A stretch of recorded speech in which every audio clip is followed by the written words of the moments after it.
Islamic scholar مفتی محمد یوسف تیبی حفظہ اللہ تعالی، فاضل Medina university. آج کل قیام اللیل ہے، تراویح ہے، نماز قرآن مجید پڑھا جاتا ہے، تو بہت سے لوگ ہم دیکھتے ہیں کہ وہ ہاتھ میں قرآن مجید پکڑ کے پڑھتے ہیں، یا موبائل میں ہوتا ہے، زیادہ تر موبائل ہوتا ہے، یا مصحف ہاتھ میں پکڑ کے مقتدی، امام تو چلیں مطلب کروا ہی رہا ہوتا ہے، لیکن مقتدی بھی بعض اوقات ہاتھ میں پکڑ کے پڑھ رہے ہوتے ہیں۔ اس پہ مختلف آراء سامنے آ رہی ہوتی ہیں، تو اس پہ کیا آپ کی رائے ہے اور اسلام اس حوالے سے کیا کہتا ہے؟ بسم اللہ الرحمن الرحیم۔ دوران نماز قرآن ہاتھ میں پکڑنا، اس کی کئی شکلیں ہیں۔ ایک تو یہ ہے کہ امام حافظ قرآن نہیں اور وہ ہاتھ میں قرآن پکڑتا ہے، یا سامنے وہ اس پہ رکھ لیتا ہے لکڑی پہ، تو وہ اس پہ دیکھ رہا ہوتا ہے۔ آج سے 30 سال پہلے تو میکسیمم قاری جو عربوں کے تھے وہ ایسے ہی پڑھتے تھے، حفظ کا رواج بہت کم تھا وہاں پر۔ عرب میں یعنی دیکھ کے پڑھا جاتا تھا؟ دیکھ کر پڑھا جاتا تھا، آج بھی دور دراز کے علاقوں میں دیکھ کر ہی پڑھا جاتا ہے۔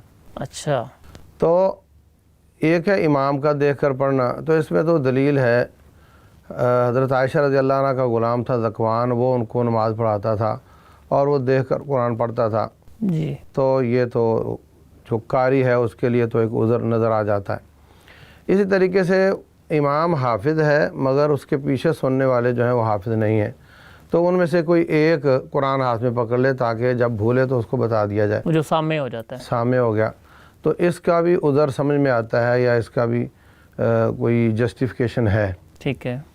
تیسرا ہے مقتدی، کہ اس کو کوئی ضرورت نہیں ہے پکڑنے کی، تو اس پر پھر وہ جو اصل ہے وہ لاگو ہوتی ہے۔ اصل کیا ہے سب کے لیے؟ وہ یہ کہ نبی صلی اللہ علیہ وسلم کی سنت یہ ہے کہ ساری نماز میں نظریں سجدے والی جگہ پر رہیں، اور تشہد میں شہادت کی انگلی پر آپ کی نظریں ہونی چاہیے۔ کان یحرکھا ویدعو بہا، آپ اس کو ہلا کر دعا کرتے تھے، جیسے خطیب انگلی ہلا کر خطبہ دیتا ہے، وہ ایسے بیٹھ کر بھی دے سکتا ہے، جی جی، مگر وہ مزہ نہیں رہتا۔ ایسے تو ہی ایسے ہی تشہد کی دعاؤں میں وہ انگلی کے ساتھ توجہ حاصل کرتا ہے، تو نبی صلی اللہ علیہ وسلم کی نظریں ادھر ہوتی تھیں انگلی کی طرف۔ تو یہ دو جگہ ہیں۔ نمبر 3، آپ جب قیام فرماتے تو آپ کا ہاتھ الٹے ہاتھ پر سیدھا ہاتھ ہوتا ہے، جی، تو اب ان تینوں حدیثوں کی وائلیشن ہوگی جب آپ ہاتھ میں قرآن پکڑیں گے۔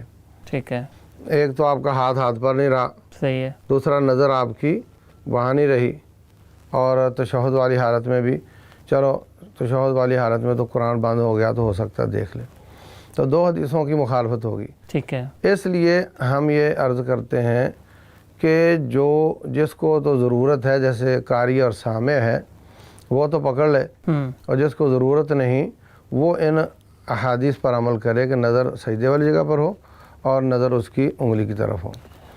اچھا، دوسری بات یہ ہے اس میں کہ بعض بھائی کہتے ہیں جی وہ جو ہماری توجہ اس میں اور ہمیں ترجمہ سمجھ آ رہا ہوتا ہے، یا ہمارا قرآن میں زیادہ توجہ بڑھ جاتی ہے اوپر دیکھنے سے، تو یہ ایک مصلحت ضرور ہے، مگر وہ جو احادیث میں آیا کہ نظر اس کی فلاں جگہ ہونی چاہیے، وہ بھی تو ایک مصلحت ہے نا۔ جی جی، اس لیے ہم حرام تو نہیں قرار دیتے اس کو، لیکن ناپسند ضرور کہیں گے کہ یہ کام ناپسندیدہ ہے، بہتر ہے کہ وہ نہ پکڑے ہاتھ ہاں میں، بہتر ہے کہ نہ پکڑے۔ یعنی اس میں ایک اور مسئلہ ہو رہا ہوتا ہے، اب قاری صاحب بھولا ہے تو اس نے پیچھے والے کو بتایا کہ مجھے کیسے اس کا تو نے حال بتانا ہے، بالکل، وہ اس آیت کو پچھلی آیت سے شروع کرائے گا، تو وہ آہستہ آہستہ اچھا پھر بتائے گا اس کو ایسے طریقے سے کہ زیادہ شور نہ ہو، تو عام آدمی کو یہ محسوس ہو رہا ہوگا کہ بھولا ہی نہیں ہے، ہاں جی، ایسے ہی ہے، تو وہ روٹین میں چل رہا تھا، پیچھے سے دوبارہ آیا اور اس نے کلیئر کر لیا۔